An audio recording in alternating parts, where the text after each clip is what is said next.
नमस्कार, आप सभी का स्वागत है। मैं हूं आपके साथ शुभेंदु सिंह। रुक कर लेते हैं सुपरफास्ट खबरों का। लखीमपुर खीरी की घटना के बाद मुख्यमंत्री योगी आदित्यनाथ ने गोरखपुर रात्रि प्रवास के कार्यक्रम को रद्द किया। मुख्यमंत्री को गोरखपुर में रहना था। लखीमपुर खीरी की घटना के बाद सभी कार्यक्रम निरस्त कर लखनऊ लौटे। सपा अध्यक्ष अखिलेश यादव लखीमपुर जाएंगे। घटना को लेकर पीड़ित किसानों से मुलाकात करेंगे। लखीमपुर की घटना को देखते हुए प्रियंका गांधी भी 4 अक्टूबर को लखीमपुर जाएंगी। घायल किसानों से मुलाकात करेंगे। आरएलडी अध्यक्ष जयंत चौधरी भी लखीमपुर खीरी जाएंगे। घटना को लेकर किसानों से मुलाकात करेंगे। घायल किसानों के मिल करके उनका हाल जानेंगे। आप नेता संजय सिंह ने किसानों की हत्याओं को लेकर सख्त कार्रवाई की मांग की। भाजपा नेता के बेटे को तुरंत गिरफ्तार करने, हत्या का मुकदमा चलाने की बात कही है। सपा जिला अध्यक्ष रामपाल यादव ने कहा कि केंद्रीय गृह राज्य मंत्री ने बेटे आशीष मिश्रा ने खुद गाड़ी चलाकर किसानों को रौंदा, जिसमें 5 से 7 किसानों की मौत हुई। लखीमपुर प्रकरण में एएसपी अरुण कुमार सिंह ने कहा, जो भी दोषी है उस पर सख्त कार्रवाई होगी।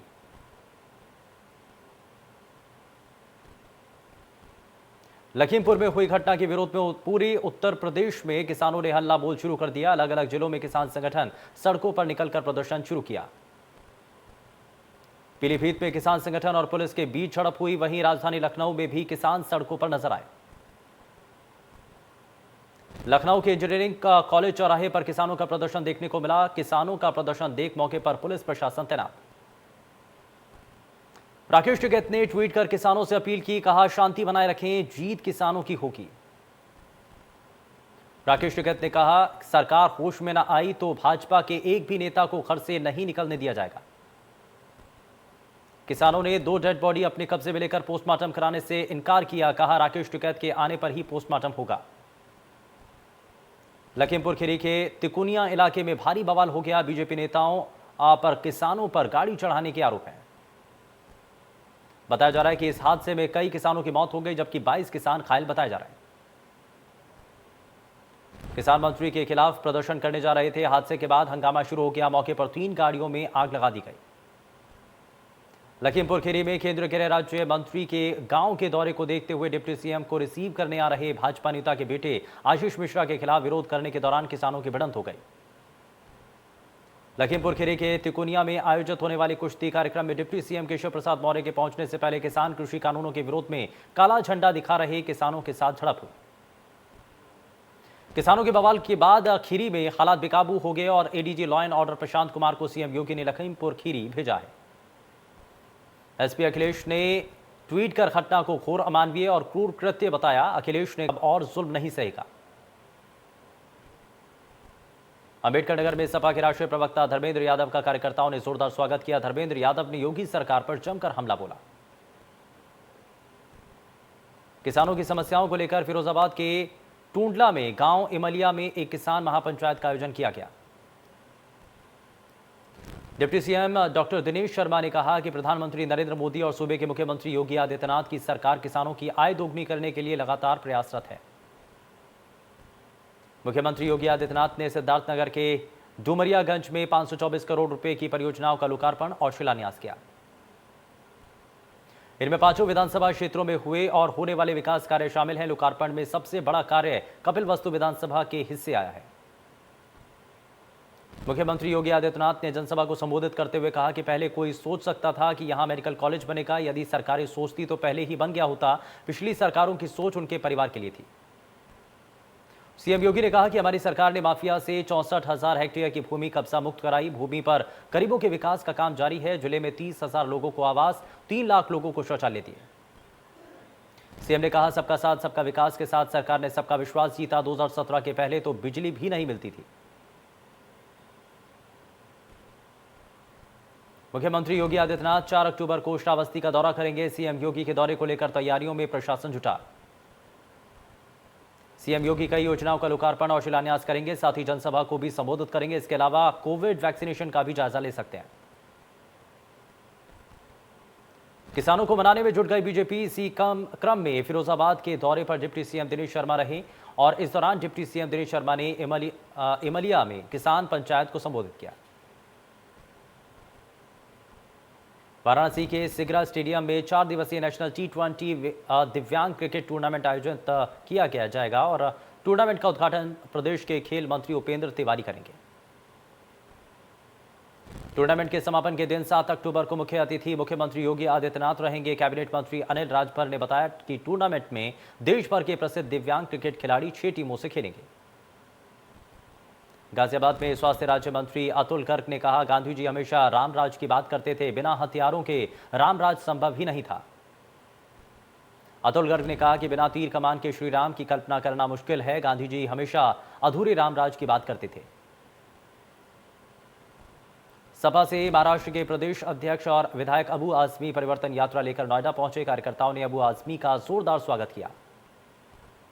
अबू आजमी ने कहा कि जो सरकार हिंदू मुस्लिम को बांट रही है, जिसके राज में गंगा जमुना में लाशें बह रही हैं, उस सरकार का परिवर्तन होगा। 2013 से लेकर 2017 तक प्रदेश में अखिलेश यादव ने काम किया। 2022 में अखिलेश के नेतृत्व में सरकार बनेगी। बिजनौर में AIMIM के राष्ट्रीय अध्यक्ष ओवैसी के बैनर पर लगे पोस्टर पर शरारती तत्वों ने कालिक पोत दी। पोस्टर पर भावी विधानसभा उम्मीदवार मुनीर अहमद के फोटो पर भी कालिक पोती गई। हरकत से नाराज मुनीर अहमद ने प्रशासन से कार्रवाई की गुहार लगाई। राम जन्मभूमि तीर्थ क्षेत्र ट्रस्ट के अध्यक्ष महंत नृत्य गोपाल दास की तबीयत खराब होने पर इलाज के लिए उन्हें अयोध्या से लखनऊ लाया गया। सुबह से ही महंत नृत्य गोपाल दास का स्वास्थ्य ठीक नहीं था। उनके ऑक्सीजन लेवल में उतार चढ़ाव की शिकायत थी। गाजियाबाद में कई राज्यों के RTO में चल रहे फर्जीवाड़े का खुलासा हुआ। खुलासे में पुलिस ने 10 करोड़ रुपए की कीमत के 32 ट्रक बरामद किए। सभी ट्रक लूट और चोरी के बताए जा रहे हैं, जिन्हें सरकारी कॉन्ट्रैक्ट ट्रांसपोर्ट में इस्तेमाल किया जा रहा था। मामले में 3 आरोपी पकड़े गए। हाल ही में लुटेरों की ट्रांसपोर्ट कंपनी ने रेलवे से जुड़ा 1 करोड़ 95 लाख रुपए का ट्रांसपोर्ट ठेका भी हासिल किया था। लखनऊ में पुलिस ने ऑफिस खोलकर लोगों से ठगी करने वाले को गिरफ्तार किया। नौकरी देने के नाम पर सैकड़ों बेरोजगार करोड़ों की ठगी की थी। ग्रेटर नोएडा में बीजेपी के चेयरमैन गीता पंडित के भतीजे पर फायरिंग की गई। गोली चलते ही युवक जान बचाते हुए घर के अंदर घुसा। बलरामपुर में तेज रफ्तार बस ने बच्चे को रौंदा। 10 साल के संदीप की मौके पर मौत हो गई। गुस्साए लोगों ने जाम कर दिया। शाहजहांपुर में प्रशासन से नाराज महिला का हाई वोल्टेज ड्रामा देखने को मिला। आवास न मिलने पर पानी की टंकी पर महिला चढ़ी। नगरपालिका अध्यक्ष और EO ने आवाज देने का वादा किया था। महिला के ड्रामे के बीच युवक ने भी ड्रामा किया। कड़ी मशक्कत के बाद दोनों को नीचे उतारा गया। हाथरस में डेंगू के मामले लगातार बढ़ रहे हैं। गांव में हर घर में खाटों पर बड़ी संख्या में मरीज पड़े हैं। पिछले 3 दिन में 2 मासूम भी अपनी जान गंवा चुके हैं। आगरा के थाना हरि पर्वत क्षेत्र में सड़क किनारे खिलौने बेच रहे 4 मासूम बच्चों का पुलिस ने रेस्क्यू किया। शराब के लिए पैसे न देने पर पिता ने चारों मासूमों को घर से निकाल दिया था। पुलिस की तत्परता से बच्चे किसी अनहोनी से बच गए। देश में बढ़ते हुए साइबर क्राइम को देखते हुए गौतम बुद्ध नगर पुलिस ने साइबर क्राइम कार्यशाला का आयोजन किया। कार्यशाला में पुलिस ने साइबर क्राइम होने या फिर शिकायत मिलने पर क्या किया जाए, इसको लेकर चर्चा की। वहीं कमिश्नर ने साइबर क्राइम को सबसे बड़ा चैलेंज बताया। अंबेडकर नगर में सिपाही के कमरे में छापे के दौरान युवती मिली। डायल 112 और टाडा कोतवाल ने छापा मारा। वहीं युवती ने सिपाही पर गंभीर आरोप लगाए। सिपाही ब्रजेश कुमार चौहान टाडा कोतवाली में तैनात है। रात में सिपाही के कमरे पर घंटों हंगामा चलता रहा। सिपाही और युवती में प्रेम प्रसंग का मामला सामने आया है। युवती को कोतवाली ले जाते वीडियो वायरल हुआ। टाडा कोतवाली क्षेत्र के नेहरू नगर का मामला। मनीष गुप्ता हत्याकांड मामले में SIT गोरखपुर के रामगढ़ ताल थाना क्षेत्र के अंतर्गत कृष्णा होटल में पहुंची। SIT टीम पूरे सीन को रिक्रिएट कर लिफ्ट से लेकर होटल के रूम तक के फिंगरप्रिंट समेत तमाम बारीकियों की जांच कर रही है।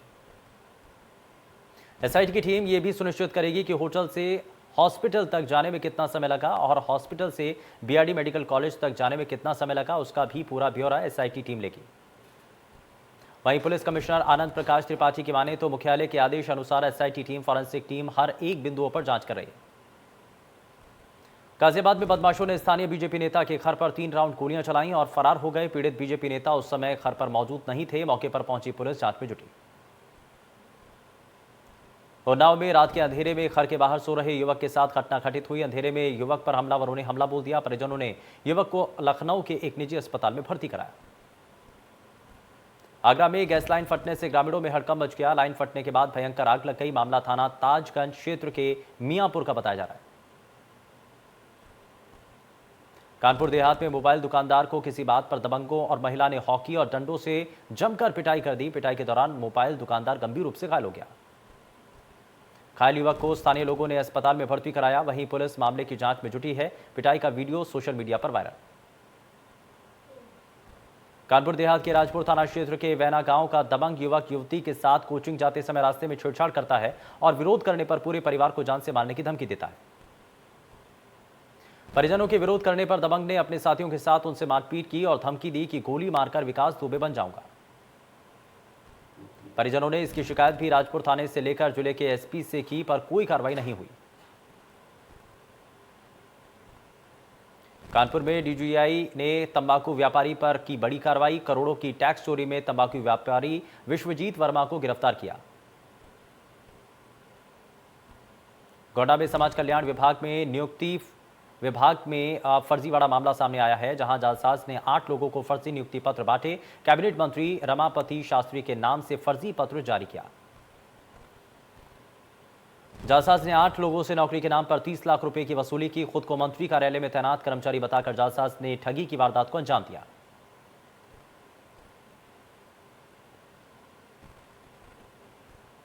कानपुर के गोविंद नगर थाना क्षेत्र के ब्लॉक के 11 में चोरों ने गुरुद्वारे में रखा दान पात्र पार कर डाला।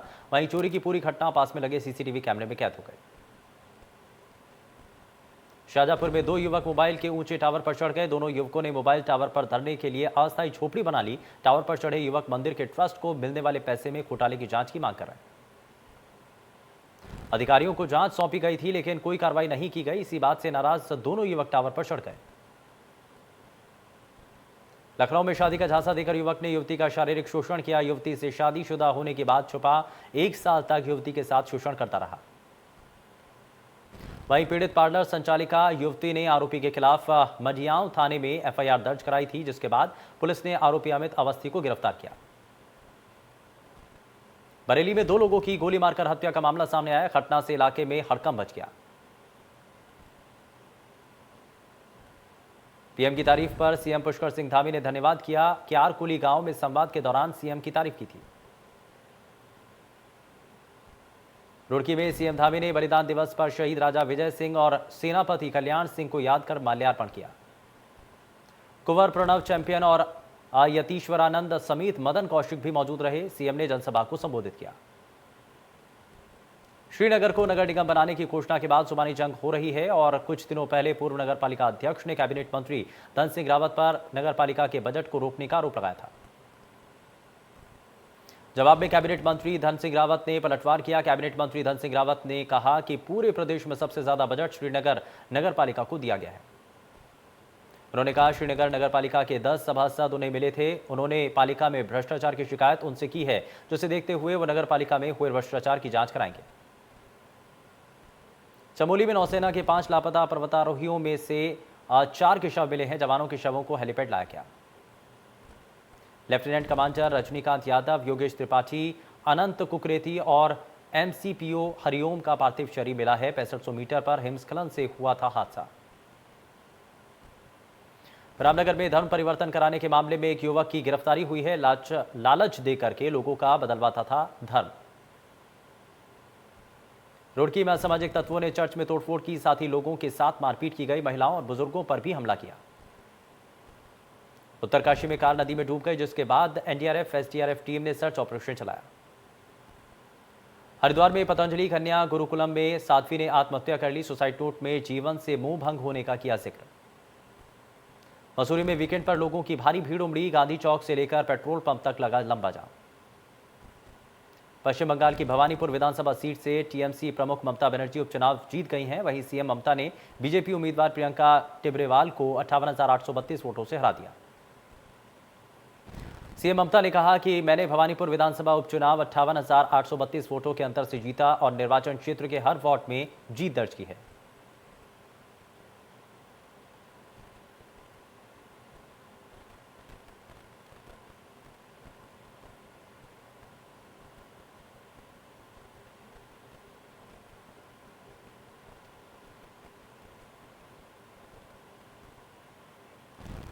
फिलहाल के लिए बस उतना ही। नमस्कार।